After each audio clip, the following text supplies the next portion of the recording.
Hello, अगर आप भी कफ एंड कोल्ड से सफ़र कर रहे हैं, आपको बहुत ज़्यादा खांसी हो रही है, खांसी बंद नहीं हो रही है, तो आप दवाइयों के साथ साथ ये एक्सरसाइज भी ट्राई कर सकते हैं।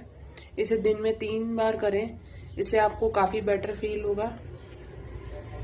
सबसे पहले एक चेयर पे स्ट्रेट बैठ जाएं और नाक से सांस लें।